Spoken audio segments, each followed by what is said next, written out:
साथियों, आप सभी का इस प्लेटफॉर्म पर स्वागत है। यहाँ पर हम लोग आगामी जो यूपी पीसीएस की प्रारंभिक परीक्षा होनी है, उसके लिए कुछ रिवीजन कर रहे हैं। तो इसी कड़ी में हम लोग उत्तर प्रदेश लोक सेवा आयोग के द्वारा जो पूर्व में पीसीएस की प्रारंभिक और मुख्य परीक्षाएं कराई गई हैं, जिसमें जीएस के प्रश्न पूछे जाते हैं, उन प्रश्नों को यहाँ पर हम लोग रिवाइज कर रहे हैं।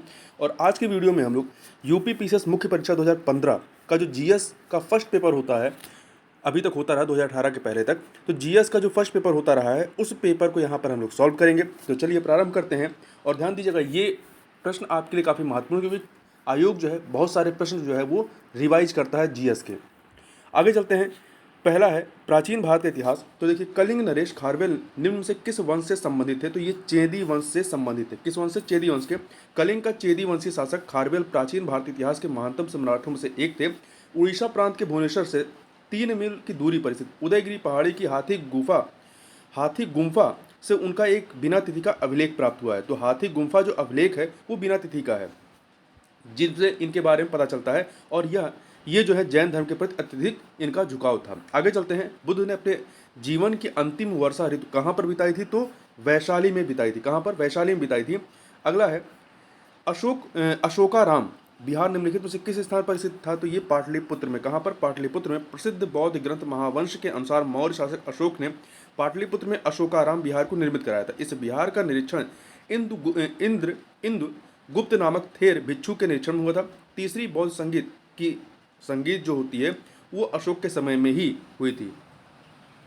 आगे चलते हैं। कल्हड़कृत राज तरंगड़ी को में कुल कितने तरंग हैं? तो कुल इसमें 8 तरंग हैं। राज तरंगड़ी के लेखक कौन रहे हैं? ये कल्हड़ जो है, ये कल्हड़ के समय में जो कश्मीर के शासक थे वो थे जय सिंह। आगे चलते हैं। महाबलीपुरम का सप्तरथ मंदिर बनवाया गया था नरसिंह वर्मन के द्वारा। पल्लव शासक नरसिंह वर्मन प्रथम के समय में मामल्य शैली का विकास होता है। और सप्तरथ मंदिर जो है वो नरसिंह वर्मन प्रथम द्वारा बनवाया गया था। इन रथों को सप्त पैगोडा भी कहा जाता है। पाल वंश का संस्थापक कौन था? गोपाल पाल वंश के संस्थापक माने जाते हैं। और ये बौद्ध मतानुयायी थे। जो पाल वंश रहा वो बौद्ध मतानुयायी रहा है। शेर शाह को कहाँ दफनाया गया था? सासाराम में। कहाँ पर? सासाराम में दफनाया गया था। बिहार के सासाराम अर्थात रोहतास में दफनाया गया था। शेर शाह सूरी ने 1540 से 1545 तक शासन किया और कलिंजर के युद्ध के दौरान घायल होने से इनकी मृत्यु होती है। आगे चलते हैं। बाबर ने सर्वप्रथम पातशाह की उपाधि या पदवी धारण की थी। कहाँ पर की थी? तो काबुल में। देखिए, 1504 ईस्वी में काबुल विजय के उपरांत बाबर ने काबुल में ही 1506 ईस्वी या 1507 में अपने पूर्वजों द्वारा धारण की गई उपाधि मिर्जा का त्याग कर नई उपाधि पादशाह धारण की थी। सुप्रसिद्ध कोहिनूर हीरा शाहजहां को किसने उपहार में दिया था? तो ये दिया था मीर जुमला ने। मीर जुमला का वास्तविक नाम था मोहम्मद सईद। आगे चलते हैं। निम्नलिखित में से किसने रामायण का फारसी भाषा में अनुवाद किया? रामायण का फारसी भाषा में अनुवाद अब्दुल कादिर बदायूनी ने किया था। देखिए, अकबर के आदेश से महाभारत कि विभिन्न भागों का रज्मनामा नाम से फारसी में अनुवाद नकीब खां, बदायूनी तथा फैजी आदि विभिन्न विद्वानों के सम्मिलित प्रयासों से किया गया। इसके अतिरिक्त अब्दुल कादिर बदायूनी ने रामायण का, फैजी ने लीलावती का तथा अबुल फजल ने कालिया दमन का फारसी में अनुवाद किया था। आगे चलते हैं। निम्न में से किसने गुलरुखी उपनाम से अपनी कविताओं की रचना की? तो सिकंदर लोदी ने 1504 ईस्वी में राजस्थान के शासकों पर नियंत्रण के उद्देश्य यमुना नदी किनारे आगरा नामक नवीन नगर बसाया था और इसे अपनी राजधानी बनाया था। और सिकंदर लोदी शहनाई सुनने का बहुत शौकीन था। वह गुलरुखी उपनाम से कविताएं लिखता था। निम्न में से कौन नूरजहां के गुट का सदस्य नहीं था? तो देखिए, जहांगीर जो है ये नूरजहां गुट का सदस्य नहीं था।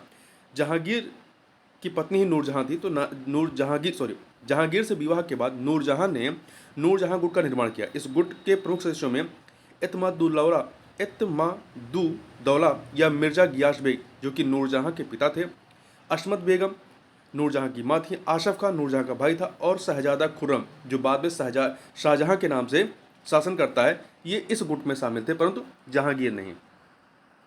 निम्न में से कौन शाहजहां के शासनकाल का राजकवि था? तो कलीम जो है, शाहजहां ने ईरानी फारसी पद्य शैली के कवि कलीम को राजकवि नियुक्त किया था। आगे देखते हैं। शिवाजी का जन्म कब हुआ था तथा उन्होंने कब छत्रपति की उपाधि धारण की थी? तो इनका जन्म 1627 और छत्रपति की उपाधि 1674 में धारण करते हैं और 1680 में इनकी मृत्यु होती है। जन्म इनका शिवनेर में हुआ था। ठीक है, कहाँ पर? शिवनेर में हुआ था। इनके देखिए जन्म की 2 डेट मिलती है, एक 1627 मिलती है, एक 1630 मिलती है। वाड़ीवास का युद्ध 1760 में क्या हुआ था, तो ब्रिटिश ने फ्रेंच को हराया था। ब्रिटिश ने फ्रेंच को हराया था और अंग्रेजी सेना का नेतृत्व करता सर आयरकूट था, जबकि फ्रांसीसी सेना का नेतृत्व काउंट डी लाली ने किया था।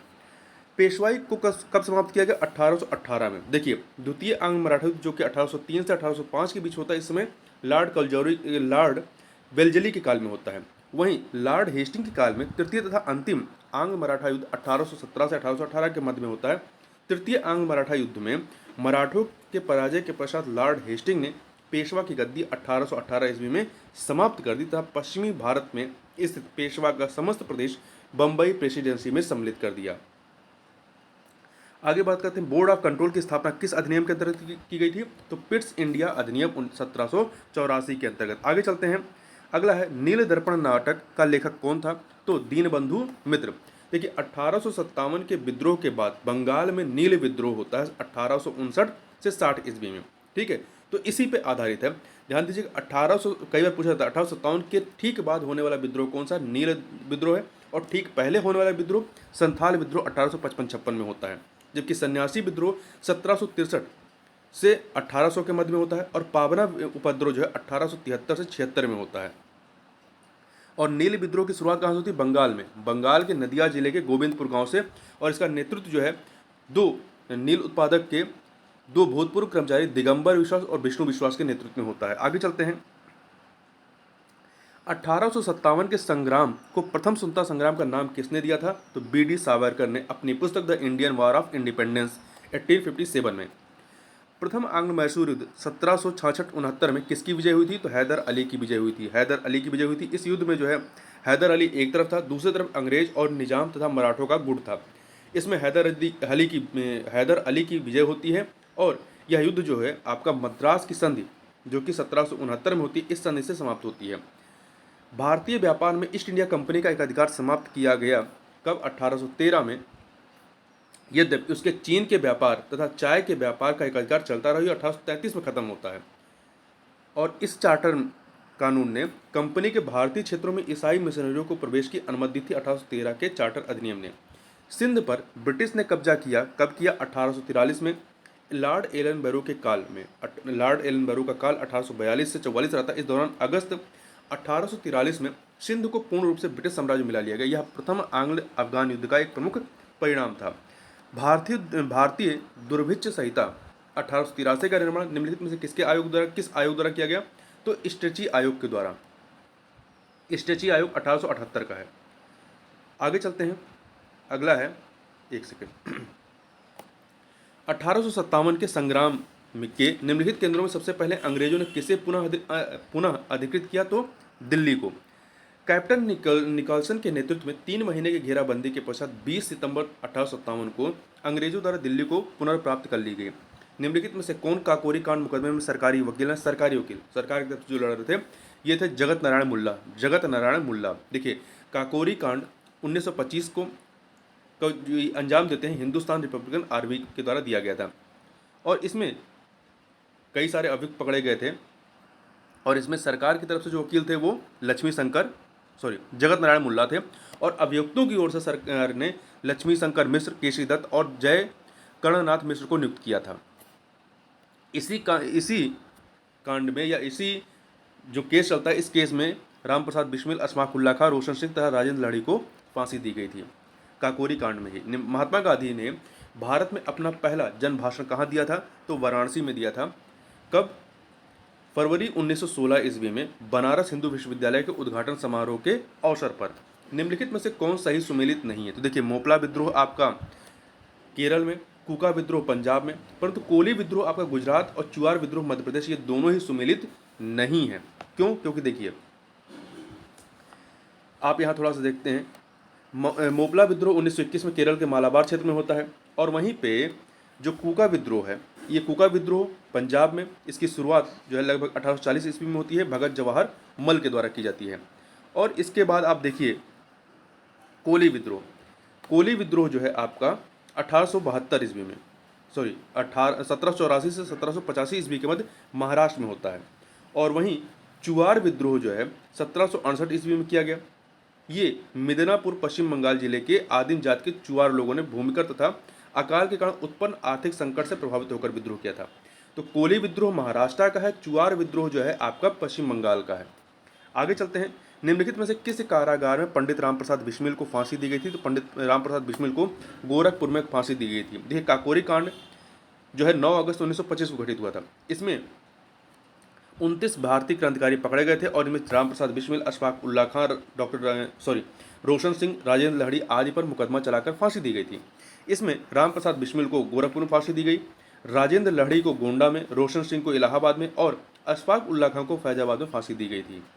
निम्नलिखित में से किसने कहा था स्वराज हमारा जन्मसिद्ध अधिकार है? तो ये बीजी तिलक, बाल गंगाधर तिलक ने कहा था भारतीय राष्ट्रीय कांग्रेस के लखनऊ अधिवेशन 1916 में। इन्होंने कहा कि स्वराज मेरा जन्मसिद्ध अधिकार है और मैं उसे लेकर रहूंगा।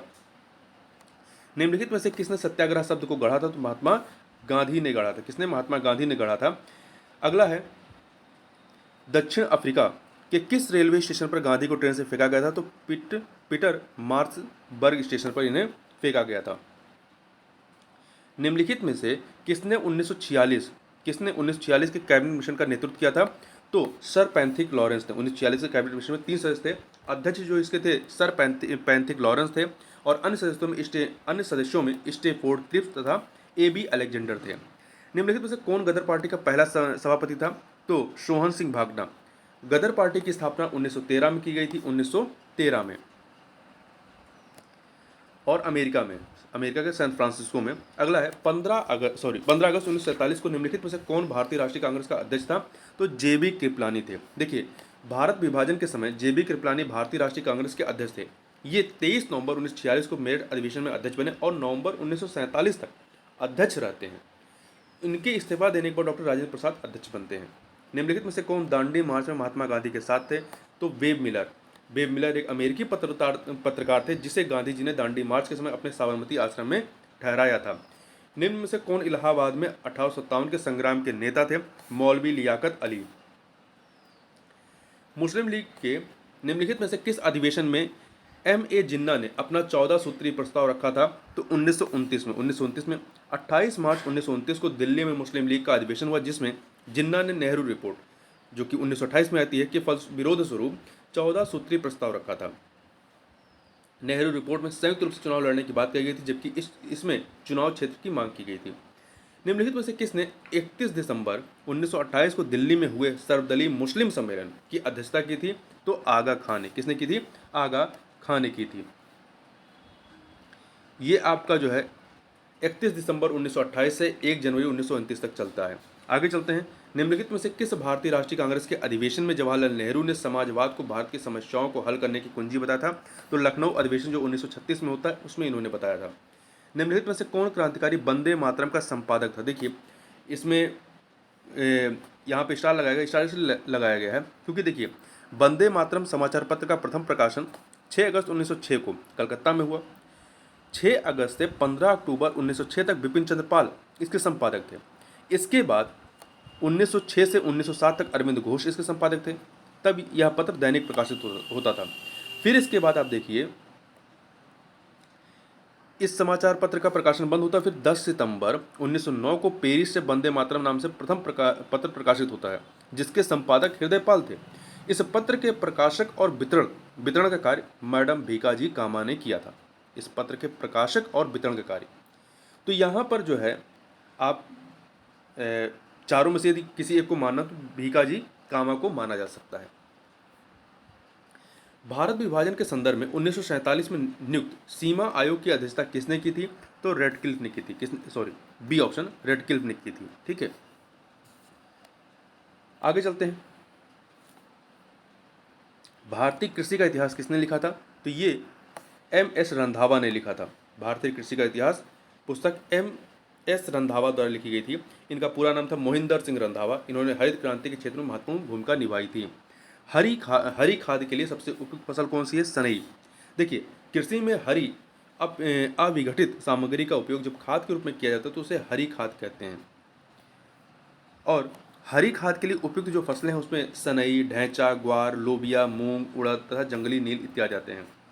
कृषि विस्तार का प्रशिक्षण एवं भ्रमण प्रणाली, ट्रेनिंग एंड विजिट सिस्टम अपनाने वाला प्रथम राज्य था राजस्थान। वर्ष 1974 में कृषि विस्तार की प्रशिक्षण एवं भ्रमण प्रणाली का शुभारंभ राजस्थान नाहर क्षेत्र और मध्य प्रदेश चंबल क्षेत्र में किया गया था। आगे चलते हैं। अगला है, निम्नलिखित में से गेहूं की कौन सी प्रजाति प्रेरित उत्परिवर्तन द्वारा विकसित की गई है? तो सोनार 64 है। सोनार 64 है। निम्नलिखित में से कौन एक सही सम्मिलित नहीं है? चांगला दर्रा जम्मू कश्मीर पहले था, अब ये लद्दाख में हो गया। ठीक है, ध्यान रखिएगा, लद्दाख में है अभी ये। रोहतांग हिमाचल प्रदेश में, बोमडीला ये अरुणाचल प्रदेश में, शेला उत्तराखंड में नहीं है, ये अरुणाचल प्रदेश में है। तो डी वाला सही नहीं है। अगला, निम्नलिखित में से कौन सा एक सही सुमेलित नहीं है? कोलकाता हुगली क्षेत्र, टीटागढ़, छोटा नागपुर क्षेत्र, शिवकाशी, तो ये शिवकाशी में नहीं है। देखिए, शिवकाशी औद्योगिक क्षेत्र छोटा नागपुर औद्योगिक क्षेत्र में नहीं बल्कि बंगलुरु तमिलनाडु औद्योगिक क्षेत्र में आता है, तो यहाँ पे बी वाला सही नहीं है। मुंबई पुणे क्षेत्र, अंबरनाथ, अहमदाबाद बड़ौदा क्षेत्र, भरूच में। निम्नलिखित में से कुंची कुल जलप्रपात की सही ऊंचाई कौन सी है? तो 455 मीटर। विश्व जलप्रपात डेटाबेस के अनुसार 455 मीटर ऊंचाई है। निम्नलिखित में से किसको रहस्यमयी झील कहा जाता है? तो रूपकुंड झील, रूपकुंड झील को, जो कि उत्तराखंड में स्थित है। केरल का कुट्टानाड या कुट्टानाडु प्रसिद्ध है किस लिए? तो ये भारत का न्यूनतम ऊंचाई वाला क्षेत्र है। ठीक है, यह समुद्र तल से नीचे अपनी खेती के तरीकों के लिए प्रसिद्ध है। इसे केरल का धान का कटोरा कहा जाता है। कुट्टानाड सतत कृषि और मत्स्य पालन के लिए भी जाना जाता है। खाद्य एवं कृषि संगठन FAO द्वारा कुट्टानाड की खेती के तरीकों को वैश्विक महत्वपूर्ण कृषि विरासत प्रणाली घोषित किया गया है। निम्नलिखित में से कौन एक कर्नाटक, केरल और तमिलनाडु राज्यों के मिलन स्थल पर है? तो नीलगिरी पहाड़ियाँ। नीलगिरी पहाड़ी ये पश्चिमी घाट श्रृंखला का हिस्सा है। निम्नलिखित राज्यों में से किसमें सिंचाई के अंतर्गत कुल कृषि क्षेत्र 2011 का प्रतिशतांश सर्वाधिक है? तो ये आपका हरियाणा में है। ठीक है, हरियाणा में है। आप यहाँ 2014-15 के आंकड़े देखेंगे तो हरियाणा ही है। दूसरे पे आपका उत्तर प्रदेश आ जाता है। आगे चलते हैं। निम्नलिखित समूहों में से कौन से एक तेलंगाना राज्य की सीमा बनाते हैं? तो देखिए, 4 राज्य जो हैं वो तेलंगाना राज्य की सीमा बनाते हैं। कौन कौन से? इसमें आंध्र प्रदेश, कर्नाटक, महाराष्ट्र, छत्तीसगढ़। नाम याद रखिएगा, आंध्र प्रदेश, कर्नाटक, महाराष्ट्र, छत्तीसगढ़। आगे चलते हैं। निम्नलिखित राज्यों में से कौन सा पटकई पहाड़ियों में संलग्न नहीं है? तो देखिए, पटकई पहाड़ी, उसको मैप में आप देखेंगे तो ये नागालैंड, मणिपुर, मिजोरम में फैला हुआ है, परंतु त्रिपुरा में नहीं फैला हुआ है। असम, मणिपुर, देखिए असम, मणिपुर, मेघालय, मिजोरम तथा नागालैंड, इन 5 राज्यों में फैला हुआ है पटकई पहाड़ियाँ, परंतु त्रिपुरा में नहीं। त्रिपुरा में मीजो पहाड़ियाँ फैली हुई हैं। निम्नलिखित में से कौन सा एक सही सुमेलित नहीं है? तो देखिए, मोरमुगाव गोवा में, पारादीप उड़ीसा में, मंगलोर कर्नाटक में, मुद्रा आंध्र प्रदेश में नहीं, गुजरात में है। मुद्रा पोर्ट कई बार चर्चा में रहता है। निम्नलिखित पहाड़ियों में से कौन सी पूर्वी घाट एवं पश्चिमी घाट के मिलन स्थल को बनाती है? तो ये बिलगिरी रंगा पहाड़ियाँ, बिलगिरी रंगा पहाड़ियाँ, जिसे बिहार पहाड़ियाँ भी कहते हैं। ये कर्नाटक राज्य के दक्षिण पूर्वी भाग में स्थित है। आगे चलते हैं। नीचे दिए गए कूट से निम्नलिखित पहाड़ियों का दक्षिण से उत्तर की ओर बढ़ते हुए सही अवस्थित अनुक्रम बताइए। देखिए, इसमें सतमाला पहाड़ियाँ आपकी कहाँ पे हैं? महाराष्ट्र में है। फिर कैमूर पहाड़ियाँ, उसके उत्तर में कैमूर पहाड़ियाँ आ जाएंगी, मध्य प्रदेश में। फिर उसके उत्तर में नागा पहाड़ियाँ आ जाएंगी, कहाँ पे? भारत में हमारी सीमा पर। फिर उसके सबसे उत्तर में आपकी पीर पंजाल श्रेणियाँ आ जाएंगी, जम्मू कश्मीर से हिमाचल प्रदेश में। तो आपका 1 2 4 3 बी ऑप्शन। आगे चलते हैं। निम्नलिखित रेल सुरंगों का लंबाई के अनुसार सही अवरोही क्रम क्या है? तो देखिए, पीर पंजाल, कारबुद, नथुआड़ी, बरदे वाली अवरोही, बड़े से छोटे का क्रम। ठीक है, आगे चलते हैं। अधोलिखित में से कौन सा एक सही सुमेलित नहीं है? क्या कर्नाटक में है, रावत भाटा राजस्थान में है, मुपांदल तमिलनाडु में है, एन्नोर मेघालय में नहीं, तमिलनाडु में है। ठीक है, तो यहाँ पे डी वाला सही नहीं है। निम्नलिखित में से कौन सी अनुसूचित जनजाति दीपावली को शोक के रूप में मनाती है? थारू जनजाति दिवाली को शोक के रूप में मनाती है। आगे चलते हैं। केंद्रीय शुष्क भूमि कृषि अनुसंधान संस्थान कहाँ अवस्थित है? तो ये हैदराबाद में स्थित है। हैदराबाद में भारतीय कृषि अनुसंधान परिषद के अधीन इस संगठन की स्थापना 1985 में हुई थी। महिसुगंधा किस फसल की प्रजाति है? तो महिसुगंधा धान की है। धान की अन्य प्रजातियों में आभा, अभय, आदित्य, अजय, आकाशी, अंबिका, दीप्ति, दिव्य गजपति, गरिमा गीतांजलि, PNR 546, उन्नत पूषा, बासमती इत्यादि हैं। निम्नलिखित में से कौन सी बासमती चावल की संकर प्रजाति है? कौन सी बासमती चावल की संकर प्रजाति है? तो पूषा RH10, पूषा RH10। गंगा वाराणसी एक प्रजाति है। तो देखिए, ये गंगा वाराणसी किसी की भी प्रजाति नहीं मिलती है। देखिए, काशी गंगा लौकी जो है ये काशी गंगा लौकी की प्रजाति है। वहीं काशी मधु खरबूजे की है, और आंवला की प्रजाति बनारसी नाम की प्रजाति अमरूद की भी होती है, जो कि तमिलनाडु और आंध्र प्रदेश में उगाई जाती है। आगे चलते हैं। राज 377 प्रजाति है, किसकी है? तो गेहूं की। गेहूं की अन्य प्रजातियों में आप देखेंगे तो सोनालिका, अर्जुन, कुंदन, अमर, भवानी, चंद्रिका, देशरत्न, कंचन, गिरजा, गोमती, प्रभानी इत्यादि आते हैं। निम्नलिखित राज्यों में किसमें धान की उत्पादकता सर्वाधिक है? तो धान की उत्पादकता सर्वाधिक आपकी जो है वो कहाँ पे है? पंजाब में है। 2020 के आंकड़ों के अनुसार भी भारत में धान की सर्वाधिक उत्पादकता पंजाब में है। आगे चलते हैं। निम्नलिखित देशों में किसमें धान की उत्पादकता जो है वो सर्वाधिक है? तो ये आपकी चीन में है, चीन में सर्वाधिक है। आगे चलते हैं। जो लेटेस्ट आंकड़े हैं उसमें भी चीन ही है। नीचे दिए गए कूट से अधोलिखित महाद्वीपों को क्षेत्रफल के अनुसार सही अवरोही क्रम में लगाना है। अवरोही मतलब बड़े से छोटे के क्रम में। तो सबसे अधिक क्षेत्रफल किसका है इसमें? इसमें आपका अफ्रीका का होगा, फिर इसके बाद दक्षिण अमेरिका, फिर यूरोप, फिर ऑस्ट्रेलिया। तो 3412 डी ऑप्शन। आगे चलते हैं। निम्नलिखित में से कौन सही सुमेलित नहीं है? रेडक्लिफ रेखा भारत और पाकिस्तान के बीच में, मैगीनॉट रेखा फ्रांस और जर्मनी के बीच में, डूरंड रेखा बांग्लादेश और भारत के बीच में नहीं, डूरंड रेखा भारत और अफगानिस्तान के मध्य में है। तो सी वाला सुमेलित नहीं है। हैंडनबर्ग रेखा बेल्जियम और जर्मनी के बीच, सही है। यहाँ पे दो सूचियाँ हैं, इन्हें हमें सुमेलित करना है। तो देखिए, माउंट किनाबालू मलेशिया में है, अल बुर्ज ईरान में, 4 से मिलाइए। अंकांगुआ ये आपका अर्जेंटीना में है, 1।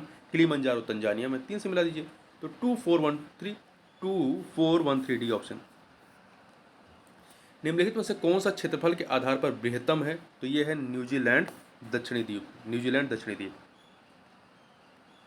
आगे चलते हैं। निम्नलिखित में से देखिए, यहाँ न्यूजीलैंड दक्षिणी द्वीप है, इसके बाद आपका इससे छोटा जावा है, फिर उससे छोटा न्यूजीलैंड उत्तरी द्वीप है, फिर न्यूफाउंडलैंड है।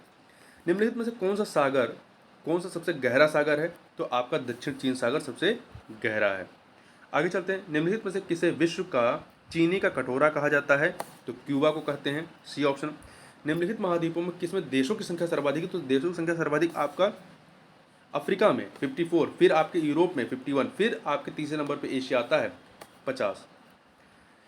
हिमानी झील इटास्का निम्नलिखित नदियों में से किसका एक स्रोत है? तो मिसिसिपी नदी का ये स्रोत है, ठीक है। जबकि ओहायो, अरकानसास तथा रेड रिवर ये मिसिसिपी की सहायक नदियां हैं।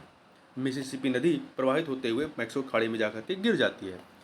यूएसए के निम्नलिखित राज्यों में से किसमें कॉफ़ी का उत्पादन होता है? तो ये हवाई राज्य में। निम्नलिखित झीलों में से कौन सी पूर्णतः यूएसए में, संयुक्त राज्य अमेरिका में है? तो आपकी मिशिगन झील। दस्ते लूट जो ये रेगिस्तान है कहाँ पे है? ईरान में है। दस्ते लूट ईरान में है। निम्नलिखित में से कौन सा एक सुमेलित नहीं है? प्रेरीज उत्तरी अमेरिका, पंपास दक्षिण America, steppes Europe, belt Australia में नहीं है। बेल्ट आपके अफ्रीका में है, ये ऑस्ट्रेलिया में डाउन्स है।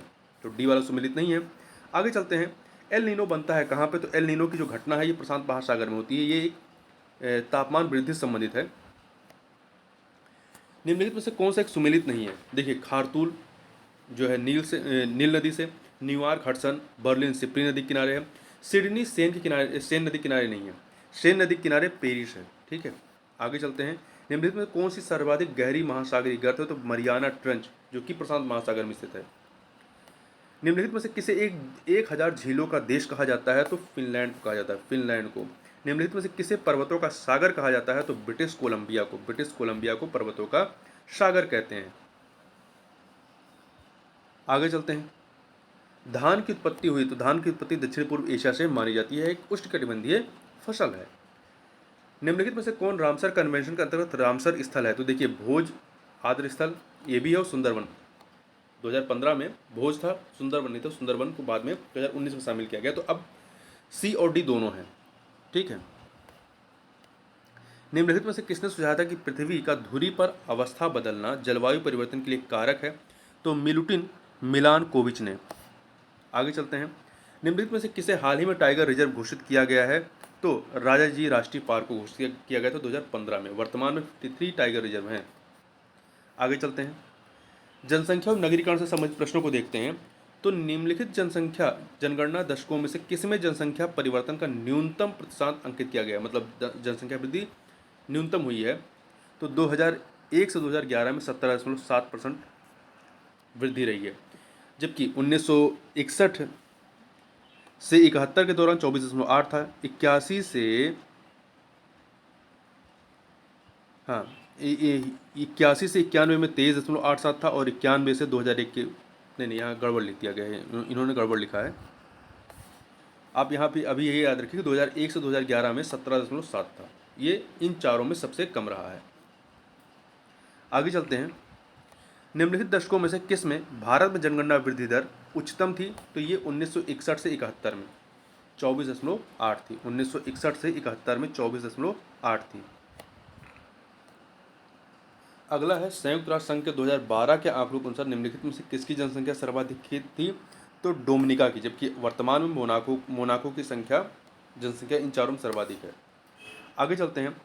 नीचे दिए गए कूट से निम्नलिखित नगरीय केंद्रों को जनसंख्या 2011 जो जनगणना 2011 रही उसके सही अवरोही क्रम के अनुसार चुनिए, बड़े से छोटे के क्रम में। इसमें आप देखेंगे सबसे अधिक जनसंख्या गाजियाबाद की है, फिर आपकी आगरा, फिर आपका वाराणसी, फिर मेरठ। तो 2, 3, 4, 1 बी ऑप्शन। आगे चलते हैं। उत्तर प्रदेश गन्ना अनुसंधान काउंसिल, ध्यान दीजिए काउंसिल लिखा है, ये कहाँ पर है? शाहजहांपुर में।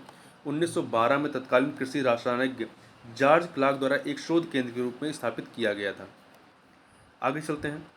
भारतीय वनस्पति शोध संस्थान अवस्थित है कहाँ पे? लखनऊ में। ठीक है, लखनऊ में अवस्थित है। अब तक उत्तर प्रदेश में कुल कितनी महिला मुख्यमंत्री के पद पर रही हैं? तो 2 रही हैं। पहली जो थी सुचेता कृपलानी, और उसके बाद मायावती जी। ठीक है, तो 2 लोग रहे हैं। निम्नलिखित राज्यों में से किससे उत्तर प्रदेश की सीमा नहीं लगती है? तो पंजाब के साथ नहीं लगती है। राजस्थान हरियाणा के साथ लगती है, पंजाब के साथ नहीं लगती है। उत्तर प्रदेश में सिंचाई का सबसे बड़ा स्रोत क्या है? तो वो है नलकूप। गौतम बुद्ध नगर जिले का मुख्यालय क्या है? तो इसका मुख्यालय नोएडा है। देखिए गौतम बुद्ध नगर का नोएडा है, ज्योतिबा फुले नगर का जो है अमरोहा है, संत कबीर नगर का खलीलाबाद है, सिद्धार्थ नगर का नौगढ़ है। ये पूछा जाता है, याद रखिएगा। यूपी विधानसभा के प्रथम अध्यक्ष कौन थे? तो पुरुषोत्तम दास टंडन। भारतीय गणतंत्र में 2 फरवरी 1950 को नए संविधान के अनुसार उत्तर प्रदेश राज्य विधानसभा का प्रथम सत्र आरंभ हुआ, और पुरुषोत्तम दास टंडन प्रथम विधानसभा अध्यक्ष बने थे। आगे चलते हैं। उत्तर मध्य क्षेत्रीय सांस्कृतिक केंद्र अवस्थित है कहाँ पे? इलाहाबाद, वर्तमान का प्रयागराज। देखिए कुल 1985-86 में कुल 7 सांस्कृतिक केंद्र स्थापित किए गए थे। पटियाला, कोलकाता, तंजावुर, उदयपुर, इलाहाबाद, दीमापुर और नागपुर में। निम्नलिखित स्थानों में से कहाँ शाकंभरी देवी मेले का आयोजन किया जाता है? सहारनपुर में। इलाहाबाद स्थित अल्फ्रेड पार्क का पुनः नामकरण किया गया चंद्रशेखर आजाद के नाम पर। विख्यात भारत माता मंदिर स्थित है कहाँ पे? वाराणसी में स्थित है। वाराणसी में। निम्नलिखित शास्त्रीय नृत्य प्रारूपों में कौन सा उत्तर प्रदेश संबंध है? कथक। भरतनाट्यम तमिलनाडु में, ओडिसी उड़ीसा में, कुचिपुड़ी आंध्र प्रदेश में। उत्तर प्रदेश उर्दू अकादमी की स्थापना किस वर्ष की गई थी? 1972 में की गई थी। 1972 में की गई थी। उत्तर प्रदेश में कितने विश्वविद्यालयों के नाम डॉक्टर B.R. अम्बेडकर के नाम पर है? 2 के। एक तो जो आगरा का है राज्य विश्वविद्यालय, उसका नाम डॉक्टर B.R. अम्बेडकर विश्वविद्यालय है, और दूसरा केंद्रीय विश्वविद्यालय है लखनऊ का केंद्रीय, ये बाबा साहब भीमराव अम्बेडकर विश्वविद्यालय। आगे चलते हैं। पत्रिका कल्याण का प्रकाशन होता है गोरखपुर से। ठीक है, इसका प्रकाशन जो है 1926 में प्रारंभ हुआ था। तत्पश्चात 1927 में गीता प्रेस गोरखपुर द्वारा प्रारंभ किया गया था। उत्तर प्रदेश खादी ग्रामोद्योग बोर्ड की स्थापना किस वर्ष में हुई थी? 1960 में हुई थी। 1960 में।